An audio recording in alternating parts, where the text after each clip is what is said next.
नमस्कार, जय हिंद। 12 मई 2025 को भारत के प्रधानमंत्री श्री नरेंद्र मोदी जी ने देश को संबोधित किया। ये संबोधन अपने आप में बहुत ही यूनिक था, क्योंकि 6 और 7 मई को भारत ने पाकिस्तान के टेररिस्ट कैंप पर अटैक किया था, और वो भी पहलगाम में जो टेररिस्ट ने अटैक किया था, हमारे टूरिस्ट को, भाइयों को मारा था। 26 उन्होंने मारे, 25 भारतीय और एक नेपाली नागरिक को उन्होंने मारा। बहुत दर्दनाक मौत थी ये। इसके बदले के लिए मोदी जी ने कहा था कि हम छेड़ोगे तो छोड़ेंगे नहीं, और उसके एवज में 6 और 7 मई की रात को ये हमला हुआ। पाकिस्तान की 9 जगहों पर अटैक हुआ और उनके लश्कर तोयबा और जैश ए मोहम्मद के हेडक्वार्टर्स बर्बाद हुए, बहुत नुकसान हुआ, और हमने अपने भाइयों की जान का बदला लिया। वो बहनें जिनके मांग का सिंदूर खोया, उसमें उनको कुछ तो राहत मिली होगी। हमने अपना धर्म निभाया। और इसके बाद 7 की सुबह से लेके 11 तक लड़ाई चली, सीज फायर बीच में हुआ। पाकिस्तान ने शांति बनाने की बजाय हम पर अटैक किया। उस अटैक का जवाब उसको मिला, उसके एयर डिफेंस सिस्टम्स नष्ट किए, उसके एयर बेसेस नष्ट किए, और फाइनली 10 तारीख को उसने भी घुटने टेक दिए और सीज फायर के लिए बोला। वो सीज फायर उस रात उसने तोड़ा। फिर 12 को हमारे डीजीएमओज की फिर बात होनी थी, और तब कहीं जाकर के 11 के बाद से ये सीज फायर लागू हुआ है। लेकिन लाइन ऑफ कंट्रोल पे छुटपुट घटनाएं अभी भी जारी हैं, वो बाज नहीं आएगा।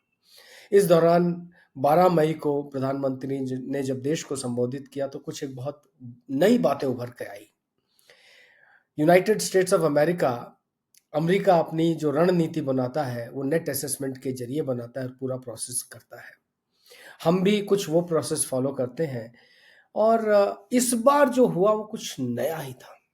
नया इसलिए था कि जब प्रधानमंत्री ने संबोधित किया तो पहले तो उन्होंने अपनी सेनाओं को धन्यवाद दिया। पाकिस्तान ने जो दर्दनाक ये हत्याएं की, इनके लिए उनको लताड़ा, और जो डीजीएमओ की बात हुई, सीज फायर की बात हुई, उसके बारे में उन्होंने सबको बधाई दी कि ठीक है, शांति हो गई है, लेकिन चौकन्ना रहेंगे हम। पाकिस्तान अगर कुछ करने की कोशिश करेगा तो करारा जवाब मिलेगा। ये बात बहुत स्पष्ट तौर पे पाकिस्तान को, और मेरे ख्याल से दुनिया में सभी बड़े बड़े देशों को पता चल गया कि अब भारत कड़ी निंदा की स्टेज से बाहर निकल गया। अब कड़ी डंडा नहीं, कड़क डंडा मारेगा, और ये कड़क डंडा वास्तव में कड़क होगा। उन्होंने बहुत सारी बातें की। मैं मोटी मोटी बातें बताना चाहूंगा जो कि हमारे आगे आने वाले समय में वो स्ट्रेटेजिक शिफ्ट होगा, हमारी डिफेंसिव पॉलिसी, हमारी नेशनल पॉलिसी को असर करेगा। जिसमें उन्होंने कहा कि ऑपरेशन सिंदूर आज से हमारी नई नीति होगी। चाणक्य नीति हमने सुना था, ये ऑपरेशन सिंदूर नीति होगी। सिंदूर नीति होगा कि अगर हमारे यहाँ पर किसी ने कुछ किया तो हम बातचीत नहीं करेंगे, हमारे सेनाएं एक्शन करेंगी, और वो कर्तव्य, वो धर्मपरायणता और वो एक्शन हमारा जवाब होगा। तो उसने इस नीति को 3 भागों में बताया कि अब आने वाले समय में एक नई रीति होगी, न्यू नॉर्मल कहलाएगा। और उसके 3 पहलू उन्होंने बोला कि अगर दुश्मन अटैक करता है, यानी उसके टेररिस्ट अगर भारत में कहीं अटैक करता है, तो हम लोग जवाबी कार्य करेंगे। कैसे? समय हमारी चूजिंग का होगा, टर्म्स एंड कंडीशंस हमारी चूजिंग का होगा, और किस जगह अटैक करेंगे वो भी हम चुनेंगे। तो टेररिस्ट सब ये ध्यान में आ जाए, सब ये गौर करें कि अगर आपने करने की कोशिश की तो हमारा जवाब बहुत स्ट्रांग होगा, फोकस्ड होगा, डिसाइसिव होगा। और इस बार, अब और आज के आगे, हम इस बात को नॉर्मल लेने वाले नहीं हैं। ये नई बात होगी, तो हर बार हम मारेंगे, हर बार पिटाई करेंगे अगर किसी ने भी हमारे देश की धरती पर ऐसा करने की कोशिश की। दूसरा पॉइंट था कि न्यूक्लियर ब्लैकमेल। पाकिस्तान इस हादसे से पहले जब बातें बढ़ रही थी कि हिंदुस्तान हमला करेगा, मोदी जी ने कहा था छेड़ोगे तो छोड़ेंगे नहीं, और बाद में इन्होंने बोला जब तक तोड़ेंगे तब तक छोड़ेंगे नहीं। ये बातें बहुत मायने रखती है जब किसी देश का प्रधानमंत्री बोलता है, और इन बातों से पाकिस्तान हिल गया। सहम गया। उनकी पार्लियामेंट में हंगामा होने लगा और उनके जो एमपीज थे, मिनिस्टर्स थे, उन्होंने बहुत दम दिखाया कि जी हम ये कर देंगे, हम वो कर देंगे। और बहुत सारों ने बोला हमारे पास न्यूक्लियर बॉम्ब है, वो सजाने के लिए थोड़ी रखा है, हम उससे मारेंगे, भारत को मजा चखा देंगे। यानी वो थ्रेट दे रहे थे कि हम तो टेररिस्ट एक्टिविटी करेंगे, हम तो उग्रवाद फैलाएंगे, हम आतंकवादी कार्रवाई करेंगे, आपने कुछ किया तो हम न्यूक्लियर बम मारेंगे। क्या जस्टिस है! एक्सीलेंट, बधाई हो पाकिस्तान, बहुत बढ़िया काम करना आता है। तो इसका जवाब प्रधानमंत्री जी ने बहुत अच्छे से दिया कि न्यूक्लियर पावर कहना तो ठीक है, लेकिन न्यूक्लियर ब्लैकमेल अब मंजूर नहीं है। न्यूक्लियर बम तुम्हारे पास है, उस नाम को लेकर के हमको डराओगे, अब ये मंजूर नहीं है। अब चूंकि ये मंजूर नहीं है तो क्या मंजूर है? मंजूर ये है कि आप उग्रवाद की कार्रवाई ना करें और अपने न्यूक्लियर बॉम्ब सुरक्षित रखें। अगर वो नहीं कर पाए तो न वो बचेंगे और न टेररिज्म बचेगा, हम दोनों जगह नुकसान पहुंचाएंगे। उन्होंने कहा नहीं कि हम आपके न्यूक्लियर ठिकानों पर अटैक करेंगे, बल्कि उन्होंने तो बहुत क्लियर शब्दों में बोला कि हमें पाकिस्तान और पाकिस्तान की जनता के खिलाफ कोई शिकायत नहीं है, हमें शिकायत है तो आतंकवाद के खिलाफ है। मिलिट्री इंस्टॉलेशंस, न्यूक्लियर इंस्टॉलेशंस, इन पे हमने हमला नहीं करना, हमने सिर्फ टेररिस्ट की लोकेशंस पे, उनके अड्डों को मारना है। तो दूसरा पॉइंट ये था कि किसी भी हालत में हम ये न्यूक्लियर ब्लैकमेल को सहन नहीं करेंगे और न्यूक्लियर बॉम्ब की आड़ में, परमाणु बम की आड़ में आप आतंकवाद फैलाते जाएंगे, अब ये मंजूर नहीं है। हो गया, कहानी हुई। अब इसके आगे ये बिल्कुल मंजूर नहीं है, आप अच्छे से समझ लीजिएगा। और जब ये 9 जगहों पर अटैक हुए तो मेरे ख्याल से उनको अच्छे से समझ में आ भी गया होगा। और जिस तरह से पाकिस्तानी सेना, पाकिस्तानी पॉलिटिशियंस, पाकिस्तानी पुलिस और इन इन मिलिटेंट्स के और इनके परिवारों के फ्यूनरल में आई हुई थी, नमाजे जनाजा पर आए हुए थे, वो दिखा रहा था कि मिलिटेंट्स, उग्रवाद वहां पर कितनी कितनी इंपॉर्टेंस रखता है। अगर उग्रवाद ना हो तो पाकिस्तान शायद जी ना पाए। हालात ऐसे हैं। ऐसे हालात के अंदर अब पाकिस्तान ने तीसरा बोला, तीसरा जो मोटा मुद्दा था कि आतंकवाद तो हम सहन नहीं करेंगे, लेकिन अगर पाकिस्तानी गवर्नमेंट इन आतंकवादियों के साथ में है तो अब इनको अलग अलग तौर पे नहीं देखा जाएगा, इन दोनों को एक ही ग्रुप माना जाएगा। कि अगर टेररिस्ट काम कर रहा है, आतंकवादी ऑर्गेनाइजेशन वहां से काम कर रहा है, तो कौन उसको शह दे रहा है? पाकिस्तान शह दे रहा है। यानी पाकिस्तान और उग्रवाद एक साथ है और इनको आगे से हम एक ही साथ देखेंगे। इस बार तो हमने पाकिस्तानी मिलिट्री के ऊपर, पाकिस्तानी जनता के ऊपर कोई नुकसान नहीं पहुंचाया है। इजराइल और हमास में देख लीजिए, इजराइल ने रगड़ दिया हमास को। किस बात पे? कि आपने हमारे वो जो तकरीबन 132 उनके लोग उठा करके ले गए थे, इजराइलीज को ले गए थे, उसके बदले में 60,000 से ज्यादा पैलेस्टीनियंस को गाजा के अंदर इन्होंने मार दिया है। इजराइल ने नहीं पूछा कि वो फौजी है कि सिविल है कि कौन है, इसने कहा खाली करो, जिस इलाके से उग्रवाद होता है हम उसको साफ कर देंगे, मटिया मेट कर देंगे। हमने वो नहीं किया, फिलहाल नहीं किया। लेकिन अगर आगे से आप ऐसा करेंगे तो हम दोनों को एक मानेंगे और उसके बाद में कार्रवाई उसी मुताबिक होगी।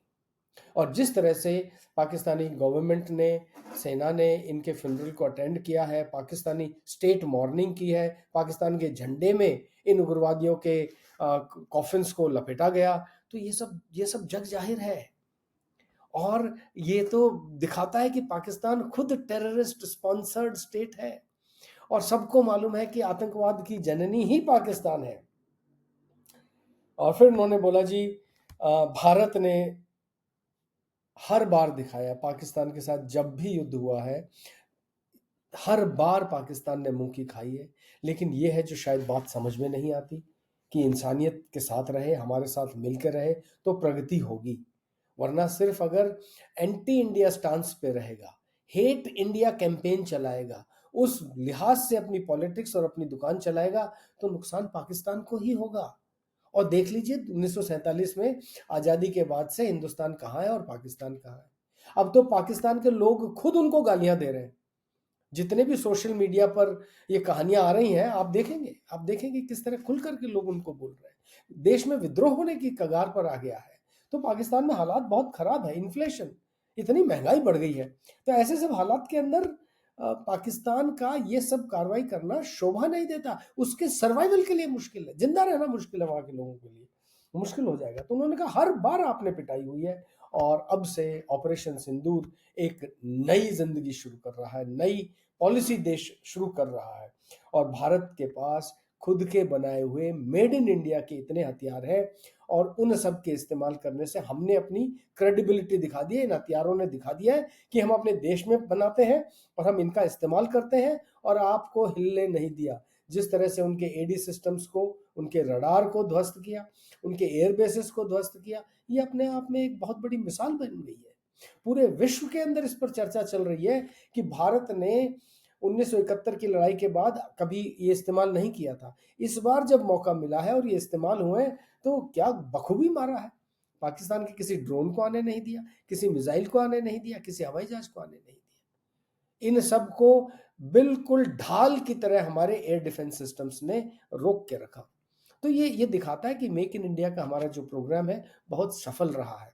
और मेक इन इंडिया का लोगो आपने देखा ना, शेर के ऊपर टेक्नोलॉजी बनी हुई है, वो व्हील बना हुआ है और बहुत खूबसूरत लगता है। यह टेक्निकल शेर है, और एक्चुअल में भारत अब ये टेक्निकल शेर बन गया है कि ताकत तो शेर की है और टेक्नोलॉजी भी साथ में है। और लीडर मोदी जैसे और उनके जैसे अब तो लाखों लीडर हैं देश के अंदर, जो देश को कहीं भी ले जा सकते हैं। इतनी काबिलियत है, सेनाएं हमारी इतनी मजबूत है।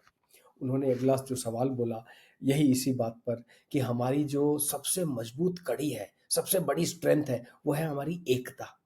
हम आपस में नॉर्मल पीस टाइम में पॉलिटिकल पार्टी ये वो छोटा मोटा होता रहता है, लेकिन जब इस किस्म का क्राइसिस आता है, मुश्किल आती है, तो पूरा देश एकजुट होकर के खड़ा है। और ये जो एकजुटता है, ये एकता है, ये भारत की सबसे बड़ी स्ट्रेंथ है। और फिर उन्होंने कहा कि देखो, ये लड़ाई वड़ाई ये सब ठीक नहीं है। आज का जो युग है, ये उग्रवाद का नहीं है, ये उग्रवाद का नहीं है, ये ग्रोथ का है। भारत ने विकसित भारत बनना है, इसलिए टेररिज्म बर्दाश्त नहीं है। उन्होंने बोला जीरो टॉलरेंस फॉर टेररिज्म, कि किसी भी हालत में हम कुछ भी बर्दाश्त नहीं करेंगे। और अगर किसी ने कुछ किया, पाकिस्तान और उसके सेना ने अगर इसको प्रमोट करने की कोशिश की, उग्रवाद को बढ़ाने की कोशिश की, तो पाकिस्तान अपनी कब्र खोद रहा है। पाकिस्तान स्वयं खत्म हो जाएगा, और इसके अलावा और कोई ऑल्टरनेटिव नहीं है। सुधरने के अलावा और कोई ऑल्टरनेटिव नहीं है। उन्होंने 3 बहुत बढ़िया फ्रेजेस इस्तेमाल किए। पहला उन्होंने बोला, terror and talk cannot go together. उग्रवाद और बातचीत साथ साथ में नहीं चल सकते। Terror and trade can not go together, कि जो भी ट्रेड इंडिया और पाकिस्तान के बीच में हो रहा है, अब तक हमने उनको फ्री ट्रेड एग्रीमेंट किया हुआ था, उनके सामान के ऊपर कोई हम टैक्स नहीं लेते थे, पाकिस्तान हमारे सामान पे टैक्स लेता था, तो हमने ये सब उनको छूट दे रखी थी। लेकिन अब नहीं कि अब आप एक तरफ से तो उग्रवाद करो और फिर कहो जी हमको सामान भी दे दो, आलू प्याज भेज दो, चीनी भेज दो, टमाटर भेज दो। वो नहीं चलेगा। तो ट्रेड तभी होगा जबकि आतंकवाद आप खत्म करेंगे। ये बहुत खुले शब्दों में बताया। और तीसरा उन्होंने बोला, blood and water can not flow together. खून और पानी एक साथ नहीं चल सकता। तुम हमारे यहां आकर के खून फैलाओ, हमारे नागरिकों को मारो, और फिर हमसे चाहते हो कि हम उनको पानी देते रहें। तो जो इंडस वाटर ट्रीटी है, समाप्त। आगे से आपको पानी नहीं मिलेगा। 80% पानी इन 5 नदियों से आपके यहाँ जाता था। 3 नदियां भारत में आती है, 3 पाकिस्तान में जाती है। जो नीचे वाली साउथ वाली 3 नदियां भारत उनका पानी लेगा, और ऊपर वाली 3 नदियों का, उत्तरी तीनों नदियों का पानी पाकिस्तान लेगा। इंडस, झेलम और चिनाब, ये तीनों पाकिस्तान में जाती है। उनका पानी पाकिस्तान की 80% जो खेती होती है उसी से होती है। और जो नीचे वाली 3 नदियां हैं, सतलज, रावी और ब्यास, ये तीनों नदियां भारत में आती हैं। इनका पानी यहाँ इस्तेमाल होता है, और जो पानी बच जाता है हरीके, पत्तन और फिरोजपुर के पास से पाकिस्तान में चला जाता है। तो अब जब बोल दिया है कि जी आपको ये पानी नहीं मिलेगा अगर आप हमारे यहाँ खून बहाओगे, और इंडस वाटर ट्रीटी हमने खत्म कर दिया है। तो इसका मतलब ये है कि जो अब हम इन नदियों के ऊपर बांध बना रहे हैं, ये पानी डाइवर्ट कर रहे हैं, हम अपने देश के लिए इस्तेमाल करेंगे और आप भूखों मरोगे, आने वाले समय में आप भूखों मरोगे।